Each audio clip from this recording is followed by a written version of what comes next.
So hello everyone. आज का जो हमारा लेक्चर होगा वो प्रॉब्लम प्रैक्टिस के ऊपर होगा। तो हम यहाँ पे क्वेश्चंस डालते रहेंगे और उसके बाद में फिर हम लोग सॉल्व भी करते रहेंगे।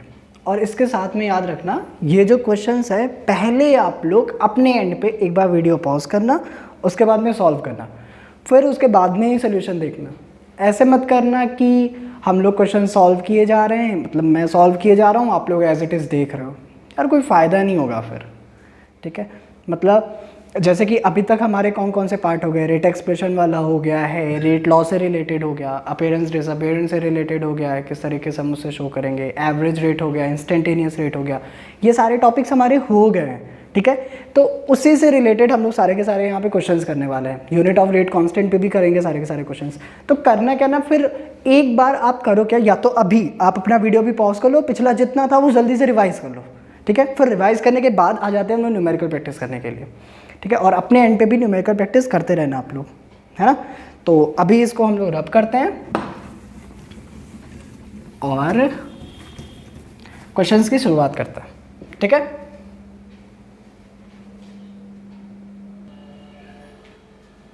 सो ये हमारा पहला क्वेश्चन है। पहला क्वेश्चन में क्या कह रहा है, एक गैसियस रिएक्शन है 2A gives out 4B plus capital C is carried out in a closed vessel. Gaseous reaction escape ना कर जाए। The concentration of B is found to increase by 5 × 10⁻³ in 10 second. मतलब ये कह रहा है कि हर 10 सेकेंड में जो B की कंसंट्रेशन है वो कितने से बढ़ रही है, 5 × 10⁻³ मोल पर लीटर से बढ़ रही है। ठीक है, अब एक मिनट, तो हमें फाइंड क्या करना है, हमें फाइंड करना है rate of appearance of capital B. तो ध्यान से सुनना, रेट ऑफ अपीयरेंस ऑफ अगर कैपिटल बी की बात कर रहा है, मतलब किसकी बात कर रहा है, plus D B by D T की तो बात कर रहा है। यहाँ पे मान लो टाइम इंटरवल हमारा लंबा है, तो डी की जगह पे हम लोग कौन सा वर्ड यूज़ करेंगे, फिर यहाँ पे डेल्टा ही यूज़ करना पड़ेगा हमें। तो निकालो, चेंज इन कंसंट्रेशन कितने का कह रहा है, 5 × 10⁻³ टाइम कितना लग रहा है, 10 सेकेंड। तो ये कितना हो गया, 5 × 10⁻⁴ मोल पर लीटर पर सेकेंड इनवर्स पर सेकेंड।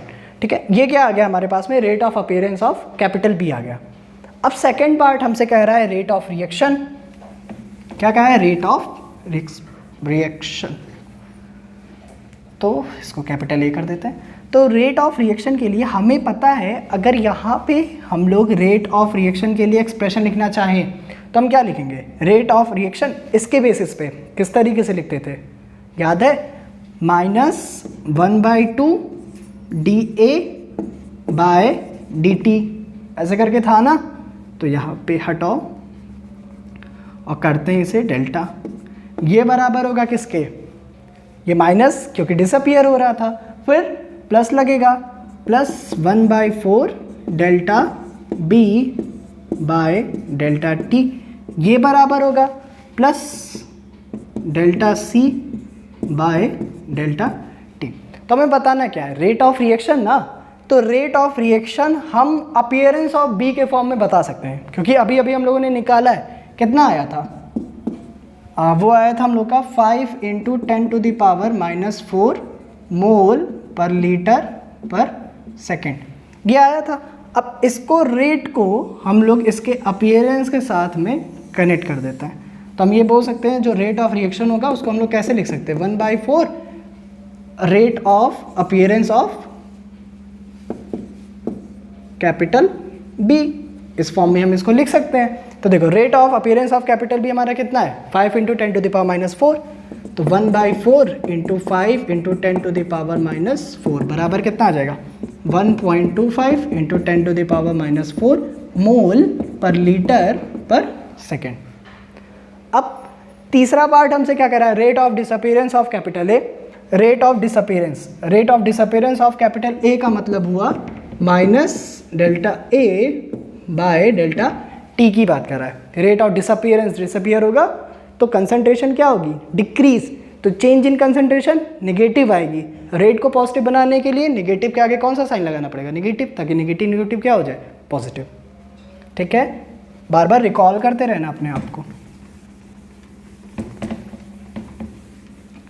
तो आ जाते हैं उसी पे, थर्ड पे। तो अभी देखो रेट ऑफ रिएक्शन से अगर हम लोग इसको रिलेट कराएंगे तो अभी अभी हम लोगों ने लिखा था ना, रेट को अगर ए के टर्म में हम लोग लिखेंगे तो क्या लिखे थे, -1/2 delta A by delta T. और यहाँ पे ये जो minus delta A by delta T है, इसी को ही तो हम लोग कहेंगे rate of disappearance of capital A, और इसी की हमें वैल्यू निकालनी है। तो रेट की जगह पे हम लोग वैल्यू पुट कर देंगे। अभी सॉल्व किए थे, कितना आया था, 1.25 × 10⁻⁴ बराबर 1/2। इसको क्या लिख सकते हैं, rate of disappearance of capital A, rate of disappearance of capital A. तो सॉल्व कर लो, तो इधर भेज दो, तो कितना हो जाएगा, 2.5 × 10⁻⁴ मोल पर लीटर पर सेकेंड, क्या, rate of disappearance of capital A. आया इतना समझ में, तीनों पार्ट, ठीक।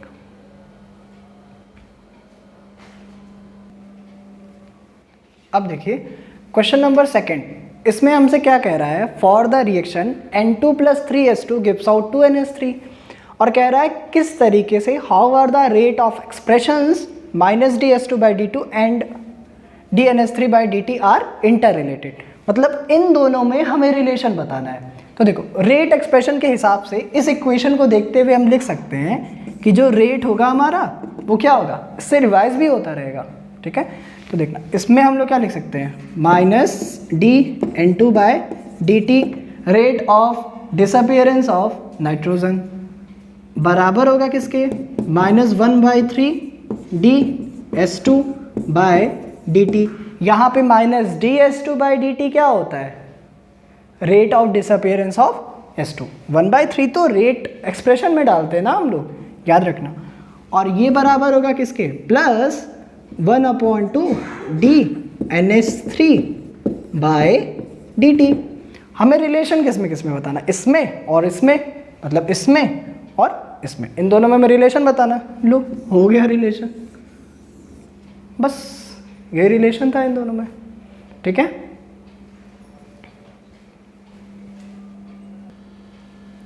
सो क्वेश्चन नंबर थर्ड, इसमें देखो हमें क्या कह रहा है, एक रिएक्शन है जिसमें N2O5 का कन्वर्जन NO2 और ऑक्सीजन में हो रहा है, ठीक है। और ये कैसा है, फर्स्ट ऑर्डर रिएक्शन, किस तरीके से, फर्स्ट ऑर्डर रिएक्शन। और हाँ याद रखना ये फर्स्ट ऑर्डर रिएक्शन का बहुत ही कॉमन एग्जांपल है, ठीक है। तो ये याद भी होना चाहिए कि N2O5 का डिकम्पोजिशन कैसा होता है, फर्स्ट ऑर्डर होता है। It's rate constant is given, मतलब हमें किसकी वैल्यू दी गई है, रेट कांस्टेंट। और जब भी हम लोग न्यूमेरिकल किया करें ना, तो कभी भी ये मैटर नहीं करता है कि हम कितने न्यूमेरिकल कर रहे हैं। मतलब जैसे कि बहुत ढेर सारे बुक्स होते हैं जिसमें मतलब हज़ारों एक चैप्टर पे न्यूमेरिकल पूरे दिए होते हैं, तो कभी कभी किसी के लिए मैटर करता है, बट सबके लिए मैटर नहीं करता। ज़रूरी क्या होता है, अप्रोच। तुम जो एक क्वेश्चन कर रहे हो ना, उससे और कितने क्वेश्चंस के तुम रिवीजन कर सकते हो, उससे और कितने क्वेश्चंस तुम बना सकते हो, साथ में ये भी मैटर करता है। या जैसे मान लो यहीं पे मैं कह देता है रेट एक्सप्रेशन निकालने को, इसी क्वेश्चन में, इसी को देखते हुए, ठीक, रेट एक्सप्रेशन निकालो, क्योंकि यहाँ पे 1/2 है ना, तो 2 ऊपर आता, थोड़ा सा अलग दिखाई देता तब। और फर्स्ट ऑर्डर, जैसे अभी रेट कांस्टेंट, यहाँ पे कैरेक्टरिस्टिक ऑफ रेट कांस्टेंट में पूछ सकता था, क्या क्या होता है कैरेक्टरिस्टिक ऑफ रेट कांस्टेंट। किसी भी पर्टिकुलर रिएक्शन के लिए हमेशा इसकी वैल्यू क्या होती है, फिक्स होती है, किसी पर्टिकुलर टेम्परेचर पे इसकी वैल्यू फिक्स होती है, ये सारी चीज़ें, ठीक है। तो क्वेश्चन पे आते हैं, इसमें कहा गया है if in the beginning concentration of N2O5 is given इतना, calculate the rate of the reaction. भयानक सा दिखा, मतलब क्या यार, डायरेक्टली सॉल्व करना है। मतलब रेट हमें पता है, कैसे हम लोग लिखते हैं, रेट को लिखते हैं K टाइम्स जो भी N2O5 दिया गया हमारा, कि पावर कितना है, 1 है, क्योंकि ऑर्डर कैसा है, ये फर्स्ट ऑर्डर रिएक्शन है, ठीक है। तो N2O5 की पावर कितनी हो गई, 1। K दिया गया है, हाँ, N2O5 का कंसंट्रेशन, हाँ, मल्टीप्लाई करना है यार, बस। तो K कितना है, 6.2 इंटू, और याद रखना सेकेंड इनवर्स है, K की यूनिट फर्स्ट ऑर्डर के लिए, 6.2 इंटू 10⁻⁶ इंटू कितना हो जाएगा, कहाँ गया ये कंसंट्रेशन इसकी, 1.5। तो मल्टीप्लाई कर लो, 15 2 30, 93 पॉइंट यहाँ इंटू 10⁻⁻6, क्या आ जाएगा, मोल पर लीटर पर सेकेंड।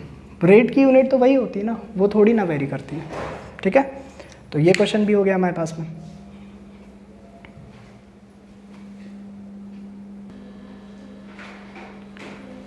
अब क्वेश्चन नंबर 4 से देखते हैं।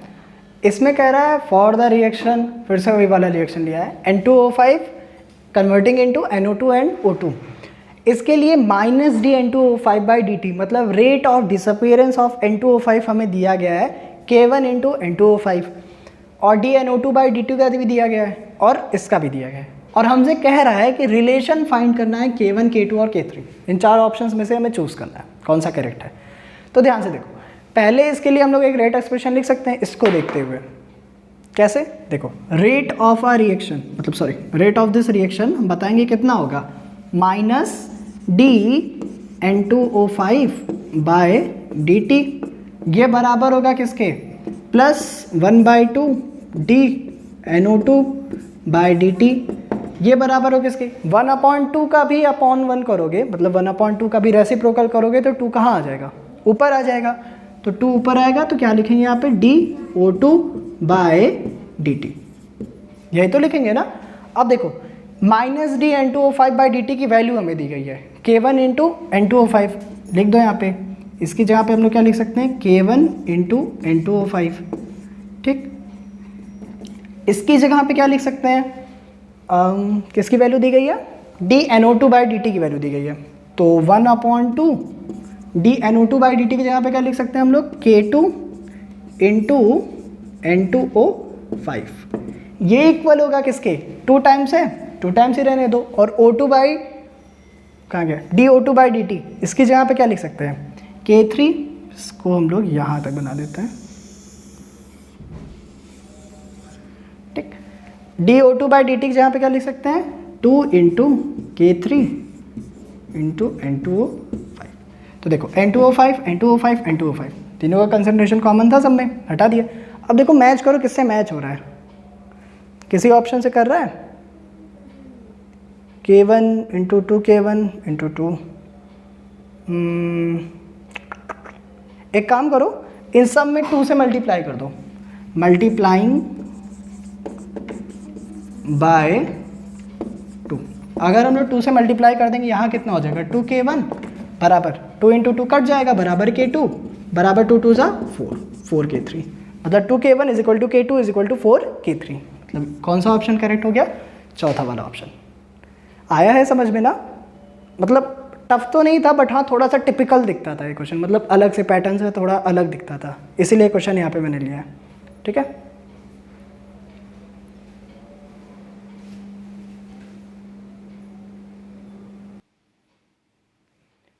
ये क्वेश्चन नंबर 5 है आपकी हमारा, और इसमें कह रहा है for a reaction 2A + 3B gives out product the rate of disappearance of capital A is R1 end of capital B is R2। मतलब rate of disappearance of capital A ना, मतलब -dA/dt की हमें वैल्यू दी गई है कितना, R1, और rate of disappearance of capital B मतलब -dB/dt ये हमें दिया गया है कितना, R2, और हमें कह रहा है इन दोनों में रिलेशन। अब थोड़ा सा कंपेरेटिवली पहले के मुकाबले आसान लग रहा होगा ना इस तरीके के क्वेश्चन हम लोग कैसे करते हैं। ठीक है, तो अब समझना, इसके लिए अगर हमें रेट एक्सप्रेशन फिर से लिखना होगा तो हम कैसे लिख देंगे, हम कह देंगे कि -1/2 dA/dt ये बराबर होगा किसके, -1/3 dB/dt। अब देखो -dA/dt कितना है, R1, -dB/dt कितना है, R2। तो R1/2 is equal to R2/3। इधर उधर करो तो 3R1 is equal to 2R2। Option है 2R1 नहीं 3, ये फर्स्ट ऑप्शन। ठीक है, अब मान लो यहीं पे अगर हमसे पूछ लेता है रेट ऑफ रिएक्शन क्या होगा, तो रेट ऑफ रिएक्शन भी बराबर किसके होगा, यहीं बोल देते कि रेट ऑफ रिएक्शन बराबर इन सब के होगा। ये लो किसी भी टर्म के हिसाब से लिख दो। ठीक है ना, चलो क्वेश्चन नंबर 5 भी हमारा हो गया।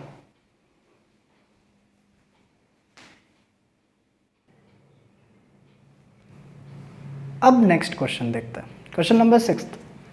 यहाँ पे हमें रिएक्शन का ऑर्डर बताना है।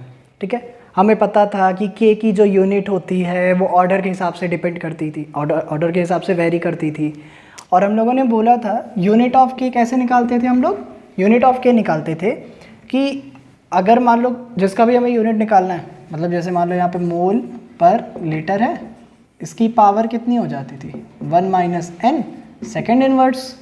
और अगर यही प्रेशर के टर्म में हम लोग लिखते थे तो क्या लिखते थे, ATM या जो भी पावर होती थी सॉरी यूनिट होती थी 1 माइनस n सेकेंड इनवर्स, इसी तरीके से तो लिखते थे। अब ध्यान से सुनिए, यहाँ पे दिया गया K 3.1 इंटू 10⁻⁻⁴ सेकेंड इनवर्स। तो सेकेंड इनवर्स यार अगर या तो हिट एंड ट्रायल मेथड लगा के करें हम लोग, तो अगर उसे लगा के करेंगे तो एक बार वैल्यू रख के रखो, n की वैल्यू अगर 0 रखे मतलब 0 ऑर्डर रिएक्शन तो कितना आएगा मोल पर लीटर पर सेकेंड इनवर्स, n की वैल्यू अगर 1 रखो तो 1 माइनस 1 0, ये पूरा 0 मतलब सेकेंड इनवर्स। हाँ तब आया, तो मतलब ये कैसा हुआ फर्स्ट ऑर्डर रिएक्शन, कैसा हुआ ये फर्स्ट ऑर्डर रिएक्शन हुआ। इसको करने का दूसरा तरीका कैसे होता है उसको भी समझते हम लोग, एक दो क्वेश्चन में समझाते हो उसके बाद आगे वाले में आप लोग कर लेना, ठीक है। देखना कैसे, जैसे मान लो यहाँ पे हमें निकालना है, हमें पता है यूनिट होती कैसे है, मोल पर litre 1 minus n second inverse, यही तो होती है ना। और हमें दिया कितना गया है, ये बराबर यूनिट दी किसके गई है सेकेंड इनवर्स की, और हमें कहा है कि भाई साहब इस n की वैल्यू क्या होगी, बड़े प्यार से पूछ लिए, सोचे ही नहीं, इतना ढेर सारा करने को दे दिया गया है, चलो करते हैं। अब समझो, अगर यहाँ पे मोल पर लीटर वाला कॉन्सेप्ट दिया गया है तो यहाँ पे तो है ही नहीं ना, वहाँ पे बना देते हैं। तो वहाँ पे अगर हम लोग बनाएंगे तो लिखेंगे मोल, इसको एक काम करते हैं दूसरे पेन से करते हैं, तो यहाँ पे मोल पर लीटर 1 माइनस n को एज इट इज़ रहने देते हैं, यहाँ कर देते हैं सेकेंड इनवर्स, और यहाँ पे मोल पर लीटर अगर कुछ नहीं है तो पावर कितनी होगी 0 टू सेकेंड इनवर्स, सेकेंड से सेकेंड इनवर्स क्या हो गया कट गया, दोनों का बेस क्या है सेम, तो पावर को हम क्या कर देंगे डायरेक्टली इंटर रिलेट कर देंगे, मतलब 1 माइनस n बराबर किसके 0, तो n बराबर किसके आ जाएगा 1, मतलब हमारा रिएक्शन कैसा हो गया फर्स्ट ऑर्डर हो गया। क्लियर है ना, इस तरीके से भी कर सकते हो, या हिट एंड, मैं तो ना हमेशा हिट एंड ट्रायल लगाती, तो इतना करोगे यार परेशान हो जाओगे यार, दिमाग उमाग खराब हो जाएगा, ठीक है। जितना लंबा लंबा मेथड खींचोगे ना तो केमिस्ट्री से उतना ही ज़्यादा दूर चले जाओगे। तो थ्योरेटिकल लेवल पे उसको अच्छे से समझो और न्यूमेरिकल लेवल पे उसको स्मार्टली सॉल्व करो, ठीक है, ये ज़रूरी होता है। अब इसको इरेज करते हैं यहाँ से।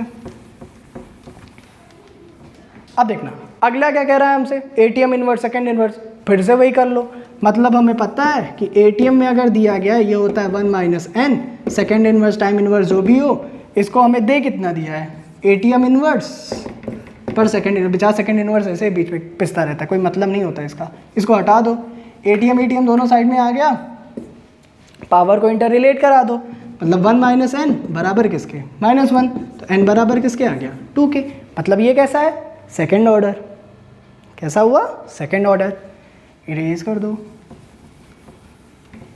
तो पहला आ गया हमारे पास में कैसा फर्स्ट ऑर्डर रिएक्शन, दूसरा कैसा हो गया सेकेंड ऑर्डर रिएक्शन, तीसरा करके देखो। अब यार एक चीज़ देखो, अगर यहीं पे अगर हम लोग दिमाग लगाएं, ठीक है, यहाँ पे ATM इनवर्स आ रहा था, या अभी रुक जाओ आगे करता है, यहाँ पे mole inverse square litre square आ रहा है, तो देखो फर्स्ट ऑर्डर में कितना पहुँचा था सेकेंड इनवर्स, अगर हम लोग मान लो फर्स्ट ऑर्डर पे कैसा पहुँचा था सेकेंड इनवर्स, और सेकेंड ऑर्डर पे जाएंगे तो कितना आ जाएगा मोल इनवर्स लीटर पर सेकेंड, और अगर यही थर्ड ऑर्डर पे जाते हैं, अगर यही थर्ड ऑर्डर पे जाएंगे तो कितना आ जाएगा मोल इनवर्स स्क्वायर लीटर स्क्वायर पर सेकेंड। कंफ्यूज कर दिए क्या, चलो एक बार देख लेते हैं, ध्यान से सुनो कैसे होता है, मोल पर litre 1 minus n second inverse, ये उसको छोड़ दो कोई मतलब नहीं, अभी वहाँ भी कट ही जाएगा, और यहाँ पे कर देते हैं मोल पर लीटर।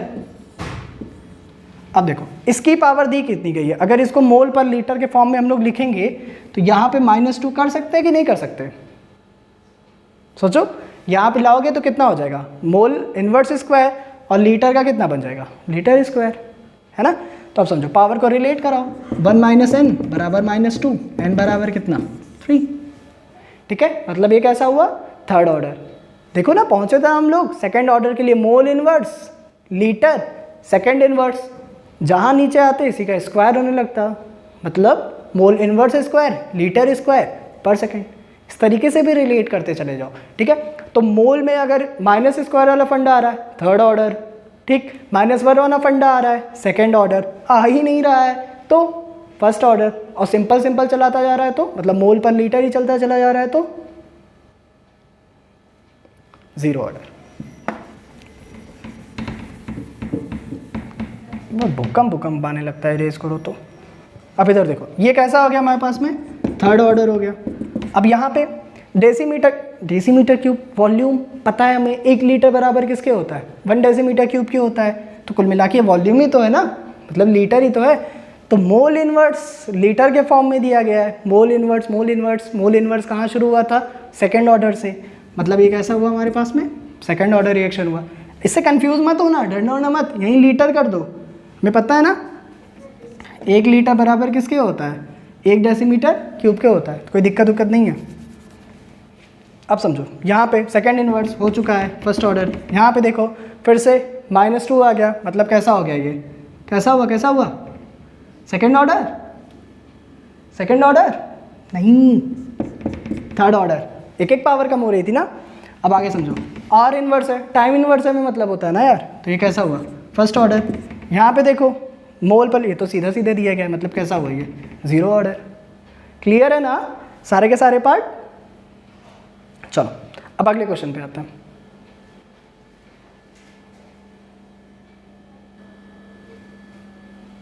अब क्वेश्चन नंबर 7 पे आते हैं।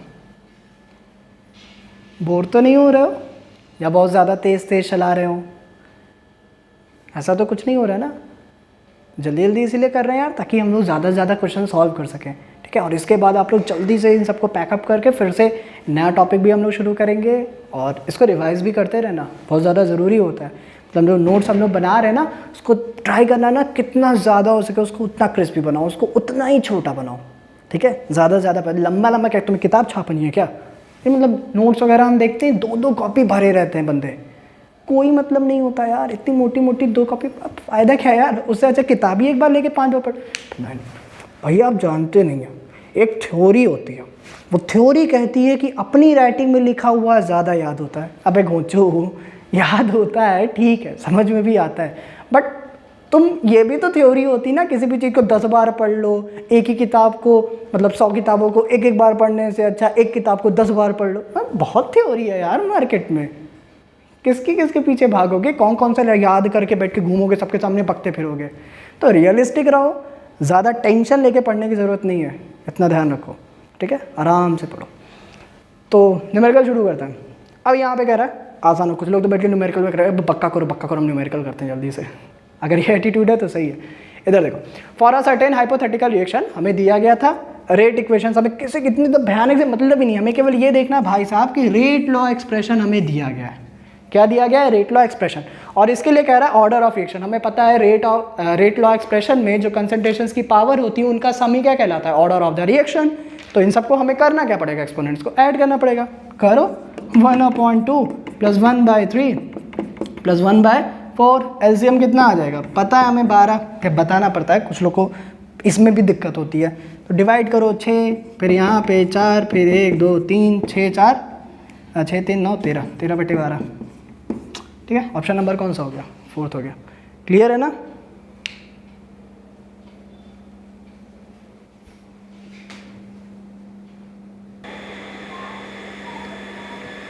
अब आते हैं क्वेश्चन नंबर 8 पे, और ये जो क्वेश्चन नंबर 8 का क्वेश्चन है ये एनसीईआरटी का एक्सरसाइज का क्वेश्चन नंबर 10 है, ठीक है। तो इसको सॉल्व करते हैं। थोड़ा सा टेबुलर फॉर्म में दिया रहता है ना, भयानक दिखने लगता है, मुझे तो लगता था यार जब मैंने पहली बार किया था, है ना, बट ईजी होता है, ध्यान समझना कैसा। इस वाले क्वेश्चन में ना न्यूमेरिकल करने में दिक्कत आती है, इसीलिए मैं इसको बता रहा हूँ, तो ध्यान से सुनो। In a reaction between A and B, the initial rate of reaction R0 was measured for different initial constant, दुनिया भर की कहानी दी गई है, हटाओ। हमें फाइंड क्या करना है, what is the order of reaction with respect to A and B, ये हमें फाइंड करना है। तो ध्यान से देखो A और B, देखना यहाँ पे A की कंसंट्रेशन 0.2 है, यहाँ पे भी कितनी है 0.2, कांस्टेंट है, कोई दिक्कत नहीं है। यहाँ पे रेट भी देखना कितना है 5.07, और इसकी भी कितनी है 5.07, 0.07। तो मान लो मैं यहाँ पे लिख दूँ कि जो रेट है वो बराबर है या प्रोपोर्शनल है a की पावर x और b की पावर कितना y। मतलब x is order of reaction with respect to capital A and y is order of reaction with respect to capital B। ये मान लो में दिया गया। अब ध्यान से सुनो, अगर A का कंसंट्रेशन कांस्टेंट कर दिया गया और B का वेरी किया, तो जिस हिसाब से जितने टाइम्स से वेरी करेगा उसी टाइम्स के हिसाब से हम लोग रेट भी डिफाइन कर लेंगे। तब इसका मतलब हुआ कि अगर ये 0.2 है और ये 0.2, मतलब ये अगर चेंज नहीं हो रहा है तो अगला अगर रेट चेंज हो रहा है तो केवल और केवल किसकी वजह से चेंज होगा, due to change in the concentration of capital B. But यहाँ कैपिटल बी को चेंज तो किया गया, 0.3 से 0.1 किए, मतलब 3 टाइम्स लेस किए, बट रेट पे क्या कोई फर्क पड़ा? नहीं पड़ा। मतलब बी की कंसंट्रेशन हम चेंज किए जा रहे हैं, बढ़ा रहे हैं, घटा रहे हैं, कुछ भी कर रहे हैं, रेट पे कोई फर्क ही नहीं पड़ रहा है, इज्जत नहीं है बी की।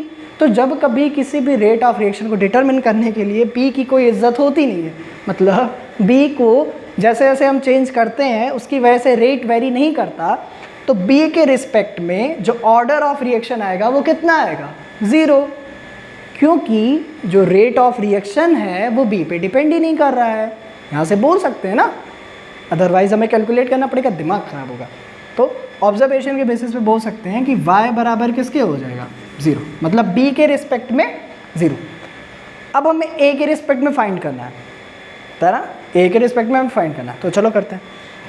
तो ध्यान से देखो, पहला वाला उठा लेते हैं केस, इसमें तो कांस्टेंट ही है। तीसरा वाला उठा लेते हैं। तो देखना, पहले केस के हिसाब से, जो फर्स्ट केस है उसके हिसाब से अगर हमें रेट लिखना होगा तो हम बोलेंगे यही जो रेट है वो बराबर किसके? 5.07 इंटू 10 की पावर -5, और ये बराबर होगा किसके? रेट लॉ एक्सप्रेशन ही तो लिख रहे हैं, ये बराबर होगा k times rate constant into किसकी कंसंट्रेशन? A की कंसंट्रेशन। A की कंसंट्रेशन दी कितनी गई हमें? 0.2, यहाँ पुट कर देते हैं 0.2, और इसका ऑर्डर कितना है? x है, लिख के छोड़ दो, ठीक है। अभी हम केवल रेट लॉ एक्सप्रेशन लिख रहे हैं, कंफ्यूज मत होना, ठीक है। और यहाँ पे देखो, अगर इसके हिसाब से हमें लिखना होता r डबल डैश, उसको मान लेते हैं, r नॉट वैसे दिया गया बट r डबल वो इनिशियल था ना, r डबल डैश मान के करते हैं तो वो कितना हो जाएगा? 1.43 इंटू 10 की पावर -4, 1.43 इंटू 10 की पावर -4 बराबर दिया गया कितना? k इंटू इसकी कंसंट्रेशन कितनी दी गई है? 0.4, और ऑर्डर तो सेम ही रहेगा, अभी कितना हो गया? x। अब मान लो r फर्स्ट को अगर हम लोग r सेकेंड के साथ में डिवाइड कर दें, dividing r first 5 r second, अगर ये कर रहे हो तो कितना आएगा? 5.07 इंटू 10 की पावर -5 डिवाइडेड बाय कितना? 1.43 इंटू 10 की पावर -4 बराबर 1/2 की पावर कितना? x। इसी x को हम लोग सॉल्व करेंगे लॉगरिदम के बेसिस पे, तो हमारी जो वैल्यू आती है x की वो कितनी आएगी? 1.5 आएगी। सॉल्व कैसे करेंगे? सॉल्व इस तरीके से करेंगे, इस फंक्शन को सॉल्व कर लो, फिर इसका लॉग बराबर किसके हो जाएगा? मतलब मान लो इसको सॉल्व किया हम लोग, बहुत टाइम लग जाएगा, मान लो सॉल्व किया आया y बराबर 1/2 इंटू x दिया गया है, तो लॉग मान लो निकालना हुआ, तो लॉग ऑफ y बराबर जो भी पावर होती है वो आगे आ जाती है, x, लॉग ऑफ 1/2। इसी को सॉल्व करके हम लोग किसकी वैल्यू निकालेंगे? x की वैल्यू निकालेंगे। क्लियर है ना ये क्वेश्चन? ठीक।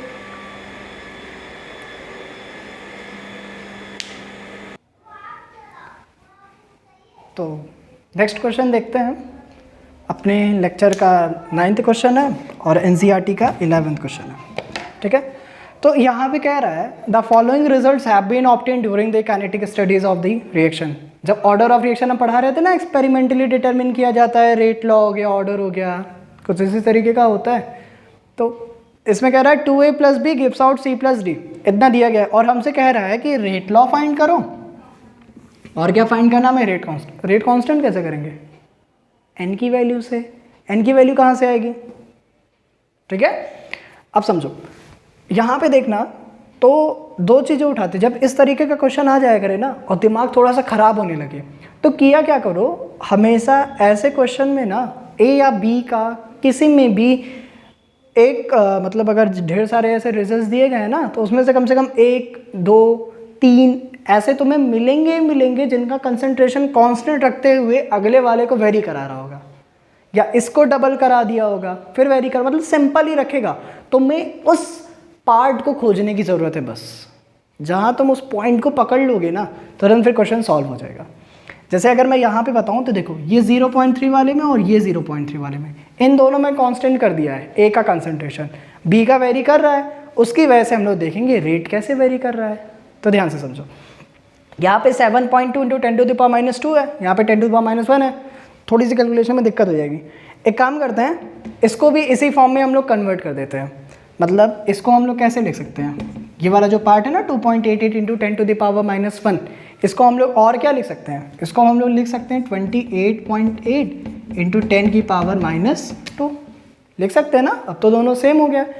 अब ध्यान से सुनो, ए का कंसंट्रेशन कांस्टेंट रखते हुए अगर हम बी के कंसंट्रेशन को डबल करते हैं, अगर ए का हम लोग कांस्टेंट रखते हुए बी का कंसंट्रेशन डबल करते हैं, 0.2 से 0.4 हुआ ना, डबल हुआ ना, तो जो रेट होता है हमारा वो कितने टाइम्स हो जाता है, 4 टाइम्स।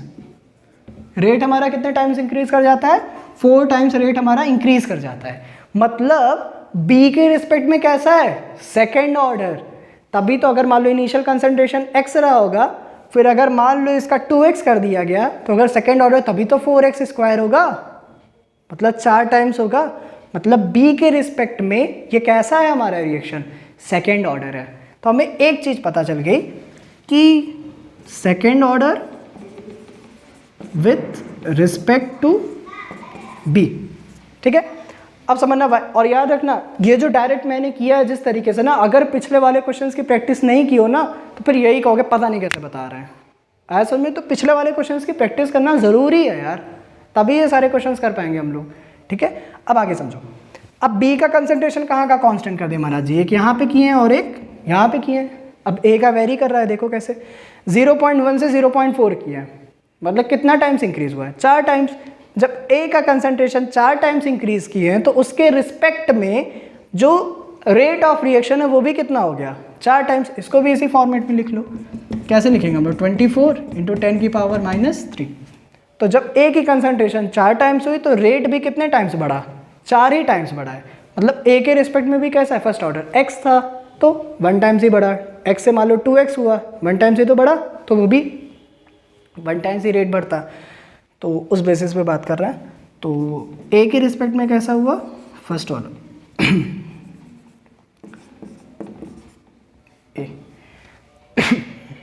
ए दिक्कत है यार गले की आज, बोलने का मन ही नहीं कर रहा है। तो बताएं इसको, ए के रिस्पेक्ट में कैसा है हमारा फर्स्ट ऑर्डर, बी के रिस्पेक्ट में सेकंड ऑर्डर। तो रेट लॉ लिखना है ना, तो लिख दो, रेट इज इक्वल टू के। ए के रिस्पेक्ट में कैसा हो गया हमारा, फर्स्ट ऑर्डर हो गया, और बी के रिस्पेक्ट में कैसा हो गया हमारे पास में, सेकंड ऑर्डर हो गया। तो ऑर्डर ऑफ रिएक्शन क्या आया, order of reaction 1 + 2 gives out कितना, 3।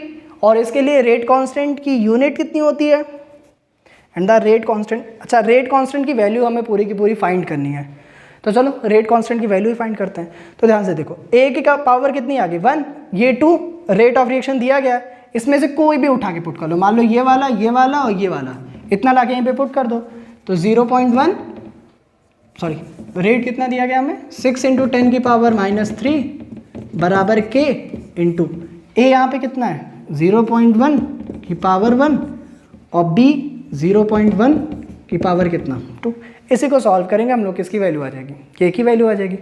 आसानी से कर लेंगे ना, यहाँ पे 0.1 ये 2 फिर नीचे आ जाएगा, केवल पॉइंट का डेसिमल इधर उधर करना है बस, हो जाएगा ना। इसको सॉल्व करने की ज़रूरत तो नहीं है ना, करूँगा भी नहीं, कर लेना इसको। अब अगले क्वेश्चन पे आ जाते हैं। क्वेश्चन नंबर 12 है हमारा एनसीईआरटी का, ठीक है। और ये लास्ट क्वेश्चन भी है हमारा। इसमें कह रहा है कि reaction between A and B is of first order with respect to A and zero order with respect to B. मतलब कोई दो रिएक्शन मान लो, दो रिएक्टेंट थे, इससे कोई मान लो प्रोडक्ट बन रहा था। तो यहाँ पे कह रहा है कि जो रेट है वो हमारा ए के रिस्पेक्ट में तो फर्स्ट ऑर्डर है, बट बी के रिस्पेक्ट में कैसा है, ज़ीरो ऑर्डर। मतलब बी के रिस्पेक्ट में ज़ीरो ऑर्डर होने का मतलब हुआ कि अगर बी की कंसंट्रेशन हम चेंज करते चले जाएं उससे रेट ऑफ रिएक्शन पे कोई भी फर्क नहीं पड़ेगा। ये हम लोग जानते हैं ना, मतलब इससे अब हमें देखना ही नहीं है। इसको सॉल्व करने के लिए, इन सारे ब्लैंक्स को फिल करने के लिए अब हमें इसे देखना ही नहीं। हटाओ, बकवास हो गया तब ये वाला कॉलम हमारे पास में। अब देखना यहाँ पे, मतलब डायरेक्टली सॉल्व होगा, कोई ज़्यादा मैथड वैथड लगाने की ज़रूरत नहीं है हमें, ठीक है। ध्यान से समझो, अगर ये 0.1 था, इसके लिए रेट कितना है 2 × 10⁻² मोल पर लीटर पर सेकंड। इसकी यूनिट दी गई है, मोल पर लीटर में दी गई है, ठीक है। अब समझो, अगर यहाँ पे रेट हमारा डबल हो रहा है तो बी की वजह से तो हुआ नहीं कुछ, तो रेट अगर डबल हुआ है मतलब जाहिर सी बात है कंसंट्रेशन को भी हमने क्या किया होगा, डबल किया होगा। तो कितना हो गया 0.2, क्योंकि ये जो रेट है वो एक ही कंसंट्रेशन की पावर कितना है 1 है, मतलब एक ही कंसंट्रेशन डबल करते हो रेट क्या होगा डबल, ट्रिपल करते हो ट्रिपल, क्योंकि बी का कोई फ़र्क ही नहीं पड़ना है ना, ठीक।